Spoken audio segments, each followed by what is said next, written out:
Governance చూస్తే అక్కడ జగన్ ఉన్నాడు, వైఎస్ఆర్ కాంగ్రెస్ పార్టీ ఉంది. ఇక్కడ చంద్రబాబు నాయుడు ఉన్నాడు, వెన్నుపోటు పార్టీ ఉంది. తేడా అల్లా కేవలం ఒక మనిషే.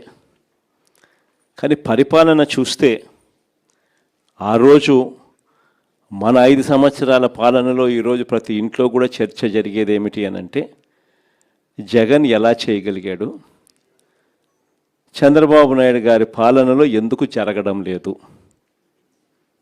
అన్న చర్చ ప్రతి ఇంట్లో కూడా జరుగుతూ ఉంది. మన పాలనలో ఈ రోజుకి కూడా ఒక కార్యకర్తగా సగర్వంగా ప్రతి ఇంటికి మనం పోగలుగుతాం, చిరునవ్వుతో పోగలుగుతాం. మన ఎన్నికల మేనిఫెస్టో 99% పూర్తి చేసిన ఏకైక పార్టీ ఏదైనా ఎప్పుడైనా ఈ రాష్ట్రంలో ఉంది, దేశంలో కూడా బహుశా ఎక్కడైనా ఉంది అని అంటే అది వైఎస్ఆర్ కాంగ్రెస్ పార్టీ అని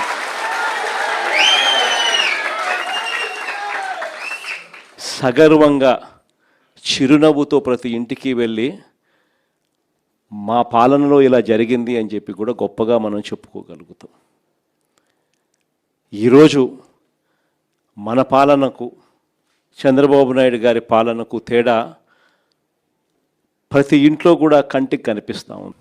ఎవరైనా చంద్రబాబు నాయుడు గారిని అడిగితే రెడ్ బుక్ రాజ్యం, ప్రశ్నించే గొంతు మీద కేసులు, అక్రమ కేసులు, మామూలు కేసులు కూడా కాదు, అక్రమ కేసులు, అరెస్టులు రొటీన్గా సాగుతూ ఉన్నాయి.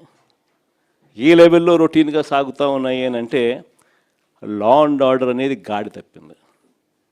ఎందుకనంటే ఎప్పుడైతే పోలీసులను నువ్వు ఈ మాదిరిగా ఉపయోగించుకోవడం మొదలు పెడతావు, అప్పుడు ఆటోమేటిక్లీ గాడ్ అనేది తప్పిపోతుంది. ఈరోజు గాడి ఏ స్థాయిలో గాడి తప్పిందో మీరంతా కూడా చూస్తూ ఉన్నారు. మీ రాజమండ్రిలోనే జరిగిన ఘటన చిన్న ఉదాహరణ చెప్తా. ప్రియాంక అని చెప్పి డాక్టర్ ప్రియాంక అని చెప్పి ఓ పోస్ట్ గ్రాడ్యుయేట్ స్టూడెంట్ కళ్ళ ముందర కనిపిస్తూ ఉంది. సోషల్ మీడియాలో వీడియోస్ చూస్తే, వైరల్ అవుతూ ఉన్నాయి వీడియోస్ చూస్తే నిజంగా బాధ అనిపిస్తుంది. తాగిన మైకంలో, మత్తులో, అది మరి గాంజాయా లేకపోతే మద్యమా ఏమో కానీ ఆ మత్తులో గుద్దడం ఒకసారి కూడా కాదు, గుద్దిన తర్వాత మళ్ళీ గుద్దుకుంటూ వెళ్ళిపోవడం. అటువంటి వాళ్ళ మీద చంద్రబాబు నాయుడు గారి గవర్నమెంట్లో ఏం కేసు పెట్టినారు? సరైన సెక్షన్లలో కేసులు కూడా పెట్టే కార్యక్రమం కూడా జరగల. చివరికి ఆ పాప నాన్న బాధతో మాట్లాడితే వైఎస్ఆర్ కాంగ్రెస్ పార్టీ అన్ని రకాలుగా తోడుగా నిలబడి ఆ కుటుంబానికి అండగా నిలబడితే ప్రజలు, వైఎస్ఆర్ కాంగ్రెస్ పార్టీకి సంబంధించిన కార్యకర్తలు అందరూ కూడా ఏకమై ప్రొటెస్ట్ తెలిపితే చంద్రబాబు నాయుడు గారు అయినా కూడా మనసు కరగని పరిస్థితిలో ఆ ప్రభుత్వం ఉంది.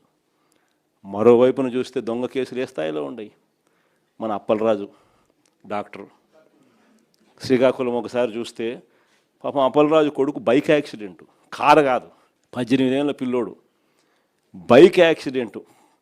పాపం బైక్ యాక్సిడెంట్ పొరపాటున జరిగితే వెంటనే ఆ పిల్లోడు 108కి వెంటనే ఆ పిల్లోడే ఫోన్ చేసినాడు. ఆపి ఆ ఒక గొర్రెల కాపర్ని గుద్దిన అతన్ని పాపం తానే సిపిఆర్ కూడా చేసినాడు. మళ్ళా అప్పలరాజే మళ్ళీ పోలీసులకు కూడా ఫోన్ చేసి కూడా పిలిపించినాడు.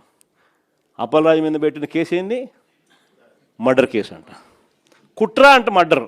ఇక్కడేమో రాజమండ్రిలో మత్తులో గుద్దిన చోట మళ్ళా గుద్ది రెండు మూడు సార్లు గుద్ది ఆపకుండా వెళ్ళిపోతే ఏమి చిన్న సెక్షన్లతో కేసు కళ్ళ ముందర కనిపిస్తూ ఉంది.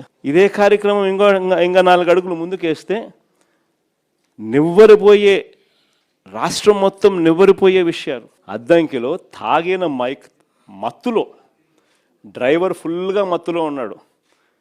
వెనకాలకు వచ్చిన ప్యాసింజర్లు 2 ఎస్ఐలు సివిల్ డ్రెస్లో ఫుల్గా మత్తులో ఉన్నారు. వాళ్ళ కారు ఆటోను గుద్దినప్పుడు గ్రామస్తులు అందరూ చుట్టుముట్టినారు. డ్రైవరు మత్తులో ఉన్నారు, ప్యాసింజర్లు మత్తులో ఉన్నారు. డిక్కీ ఓపెన్ చేస్తే డిక్కీలో గంజాయి, డబ్బులు, పోలీసు యూనిఫాము ట్రాన్స్పోర్ట్ చేస్తున్నది ఎవరు? కారులో ఉండేది ఎవరు? 2 ఎస్ఐలు. ఫోన్ చేస్తే సిఐ వచ్చినాడు. సిఐ వచ్చి ఏం చెప్తాడు? వీడియో తీయాకంటాడు. వీడియో తీస్తే కేసులు పెడతామంట. ఆ ఎస్ఐని సీన్ నుంచి తప్పించింది ఎవరు? తెలుగుదేశం పార్టీకి సంబంధించిన నాయకులు, వాళ్ళ కారు. ఇంతవరకు కేసులే, ఇంతవరకు గతిలే, అతిలే. కేసే లేదు, గతి లేదు, అతి లేదు. అసలు ఇది జరిగింది అన్నది కూడా ప్రజలు మర్చిపోవాలా అని చెప్పి ఆలోచనతో దాన్ని పక్కదోవ పట్టించే కార్యక్రమాలు కళ్ళ ముందర కనిపిస్తూ ఉంది రాష్ట్రంలో జరుగుతూ ఉన్న ఘటన. నిన్ననేమోను తాడిపత్రిలో గోవా నుంచి లిక్కర్, ఒక బాటలు కాదు, 2 బాటలు కాదు, లారీలు. దాని ముందు ఏం చూసినాం? తంబెల్లపల్లిలో తెలుగుదేశం పార్టీకి పోటీ చేసిన వ్యక్తి, దాని ముందు ములకల చెరువులో ఏకంగా లిక్కర్ మ్యానుఫ్యాక్చరింగ్, కుటీర పరిశ్రమ పెట్టి లిక్కర్ మ్యానుఫ్యాక్చరింగ్. వీళ్ళే లిక్కర్ షాపులు, వీళ్ళే బెల్ట్ షాపులు, వీళ్ళే బెల్ట్ షాపులు, వీళ్ళే లిక్కర్ షాపులు. డిస్ట్రిబ్యూషన్ మొత్తం వీళ్ళే. ప్రతి 5 బాటళ్లలో 1 బాటలు కల్తీ బాటలు. 4 రౌండ్లు అయిపోయినాక ఏం తాగుతున్నాడో ఎవడికి తెలియదు.